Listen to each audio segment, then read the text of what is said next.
সকালের রোদ দেখে নিশ্চিত হওয়ার সুযোগ নেই। দিনের যে কোনো সময় বদলে যেতে পারে আকাশের চেহারা, কারণ প্রকৃতি যেন এবার দীর্ঘ প্রস্তুতি নিয়েই নামছে। বর্ষা যেন নিজের উপস্থিতি আরও জোরালোভাবে জানান দিচ্ছে। কখনো কালো মেঘ, কখনো বা নামছে ঝুম বৃষ্টি। আর মেঘ, বৃষ্টি ও দমকা হাওয়ার একটানা উপস্থিতি স্বাভাবিক জনজীবনে নতুন করে প্রভাব ফেলতে পারে। এদিকে আবহাওয়া অধিদপ্তরও দিয়েছে নতুন সতর্কবার্তা। রাজধানী ঢাকা সহ দেশের বিভিন্ন অঞ্চলে আগামী 5 দিন টানা বৃষ্টি অব্যাহত থাকতে পারে বলে পূর্বাভাস দিয়েছে আবহাওয়া অধিদপ্তর। সংস্থাটি জানিয়েছে, মৌসুমি বায়ু দেশের ওপর সক্রিয় থাকায় বৃষ্টিপাতের প্রবণতা বাড়ছে।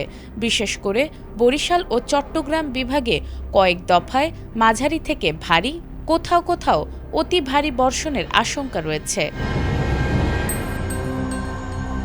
আবহাওয়া অধিদপ্তরের দেয়া আগামী 24 ঘন্টার পূর্বাভাসে বরিশাল ও চট্টগ্রাম বিভাগের অধিকাংশ জায়গায় এবং ঢাকা, রাজশাহী, রংপুর, ময়মনসিংহ,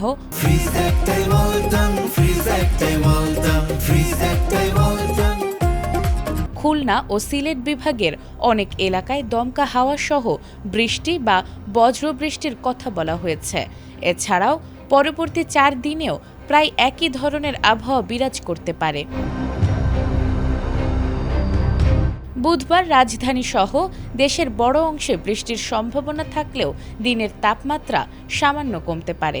তবে বৃহস্পতিবার থেকে শনিবার পর্যন্তও দেশের বিভিন্ন বিভাগে দফায় দফায় বৃষ্টি ও বজ্রবৃষ্টি হতে পারে।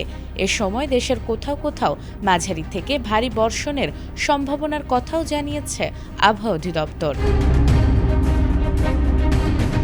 আবহাওয়াবিদরা বলছেন, মৌসুমি বায়ুর সক্রিয় প্রভাবের কারণেই এই টানা বৃষ্টির পরিস্থিতি তৈরি হয়েছে। তাই প্রয়োজন ছাড়া জলাবদ্ধ এলাকায় চলাচল এড়িয়ে চলা এবং বজ্রপাতের সময় নিরাপদ আশ্রয়ে থাকার পরামর্শ দেওয়া হয়েছে। বিশেষ করে নিম্নাঞ্চল ও ভারী বৃষ্টিপ্রবণ এলাকার বাসিন্দাদের সতর্ক থাকার আহ্বান জানিয়েছে আবহাওয়া অধিদপ্তর।